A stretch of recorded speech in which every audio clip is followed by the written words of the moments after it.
Hello and welcome to the ministry. Today's topic is not letting the obstacles stop you.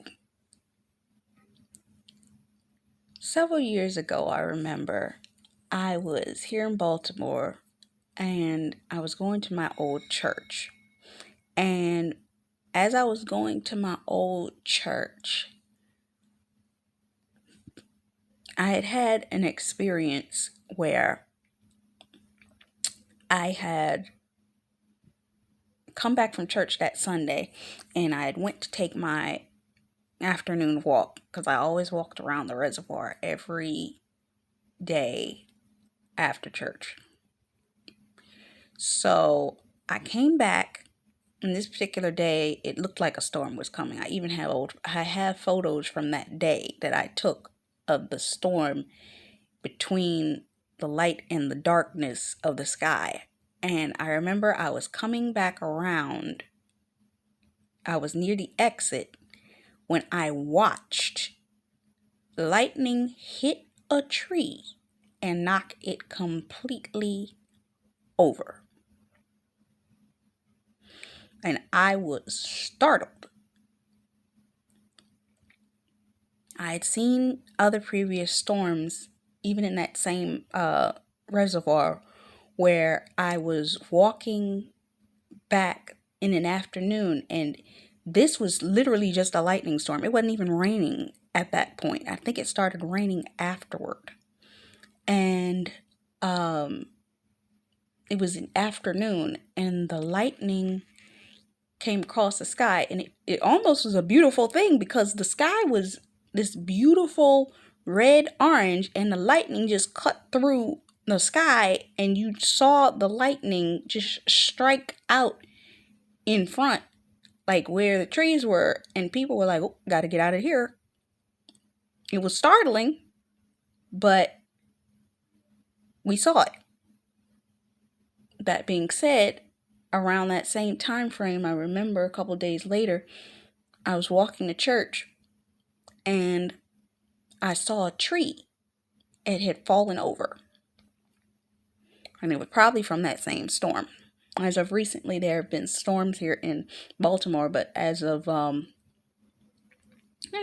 say a couple days, I think last night was the last time it rained, but it was last night or the night before, and they had a tornado that passed through Bowie, Maryland, and it just uprooted 5-6 trees in one neighborhood, leaving the trees just laying out. Either some were just laying on top of other people's houses. The blessing was that they were just laying there. They did not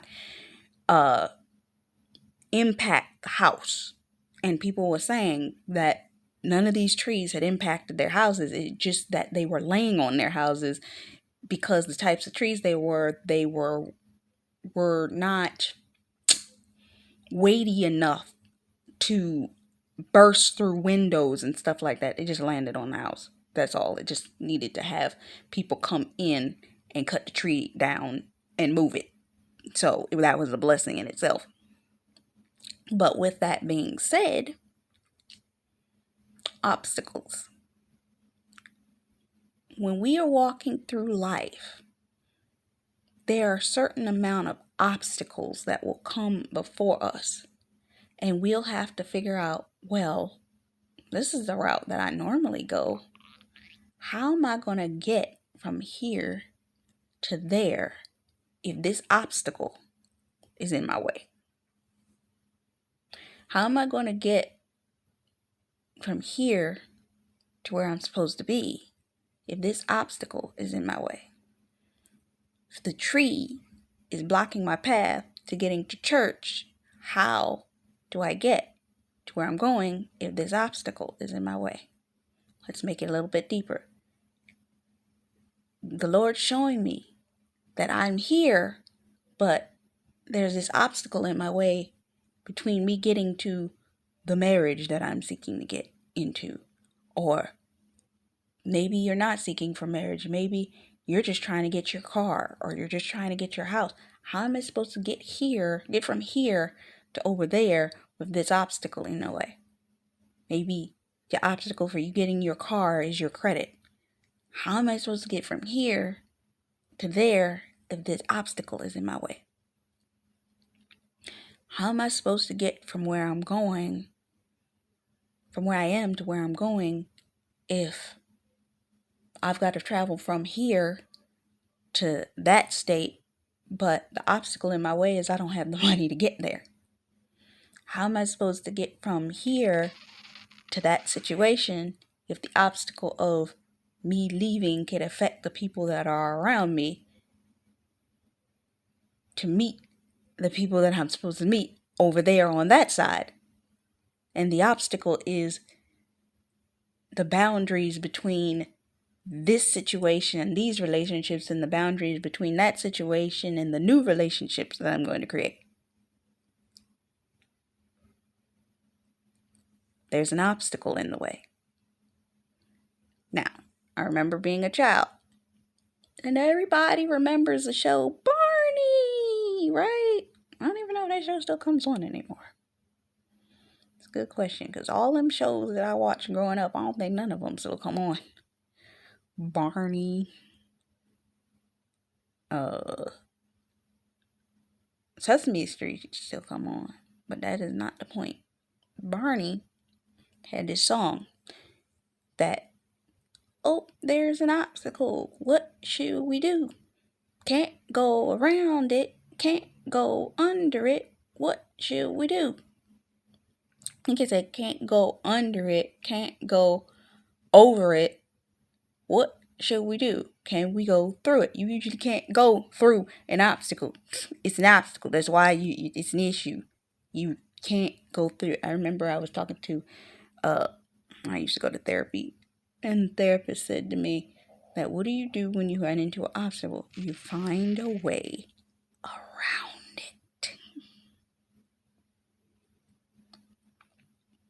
9 times out of 10, it's a way around most of your obstacles. Most people don't want to look for the way around an obstacle because it was so much easier if they could just walk through the way that they initially thought that they needed to walk through. People get upset at the thought of having to find a reroute.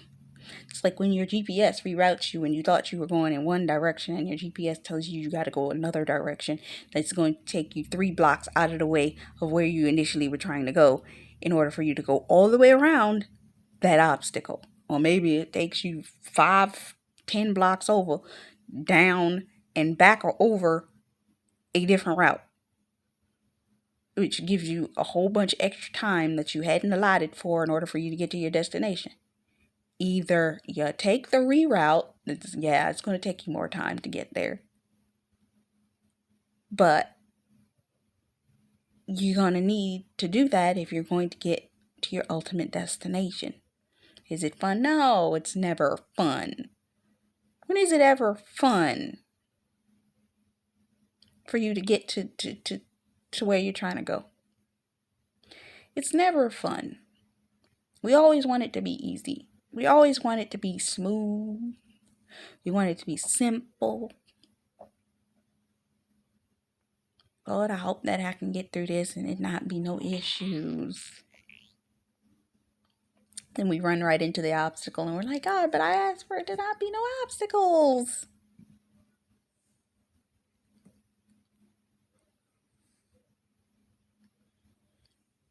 This is your business. Why is it that I have to go through obstacles? I'm trying to get out of this situation. Why are there obstacles? I'm trying to get to my next level. Why are there obstacles preventing me from reaching my blessings? Why is it so hard for me to see the manifestation of what it is that you promised me? Which means if I have to be submitted to the Lord, getting up every morning and praying at some point throughout the day, getting to church, if you go to church more than one day a week, going on the days, whatever those days are that you go a week. There was one point in time I was going to church at least 4 days a week, some in the morning and some in the afternoon. That church knew me so well.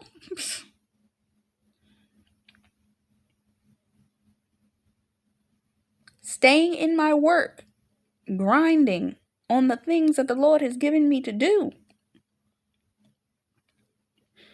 allowing the people that were sent to prophesy into my life, whether they're prophets, pastors, teachers, and apostles, and staying close to these people. What are we doing? How are we staying in the midst of our obstacles? And how are we preparing to move them? Are we in prayer, praying for these obstacles to move? It's a woman I listened to is like, your prayers when you are fasting are like dynamite to any obstacle that is set in your way. Some situations, they're not obstacles. Some situations, the Lord said, you can't have that until you finish this preparation season. You're not done. Because you're not done, guess what? You're not going to get what you asked for. So I remember I heard a pastor years ago. I was visiting a family member, and I was sitting next to this pastor, and he was telling this story that evening about how he survived a motorcycle accident. And that's when he came to God.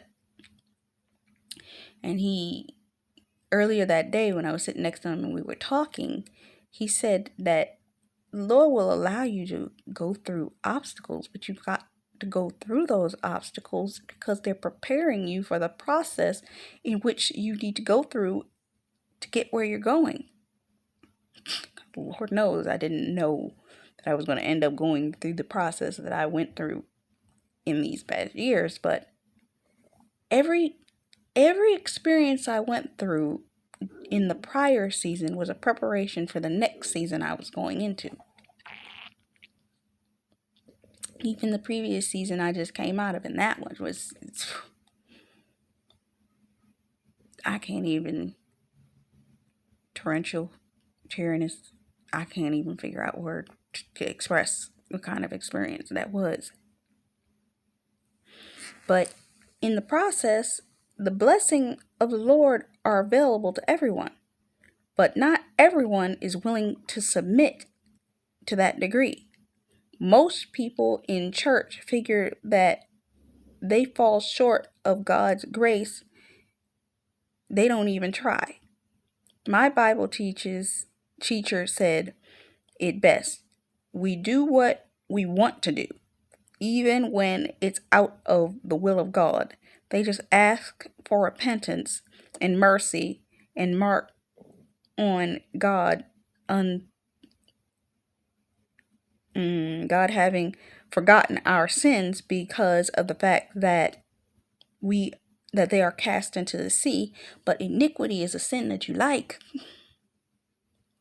Meaning you can't keep just doing what you want and expect, well, God's gonna forgive me. God's gonna keep forgiving me. God sees and knows all, and eventually He gonna stop. He's like, oh, you just gonna keep doing this. I see.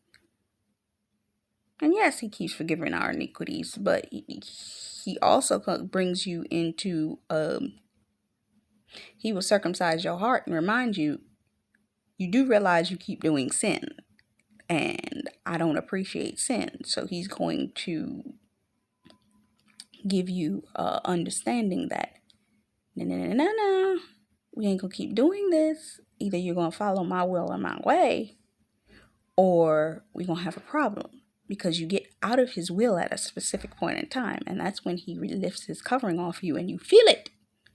And then you're like, oh, well, I need to get back in order with the Lord. And those that are willing to get in order with the Lord, they're going to go through some stuff. You're going to sit in places and you're going to cry. You're going to be sitting and looking at your life and wondering what in the world happened here. But if you can manage to get through those seasons, you'll get to the better season. And you'll look back on those seasons and say, I will thank the Lord that I was afflicted. I pray those people don't go to heaven and God says, go away from me, I never knew you. Because you have to be willing to go the distance others would not go in order to get what others will not get. So what are you willing to find a way around in order to receive the fullness of the blessing of the Lord that God has for you? Which brings me back to that storm. Those trees fell over, but they did not hurt any of the houses.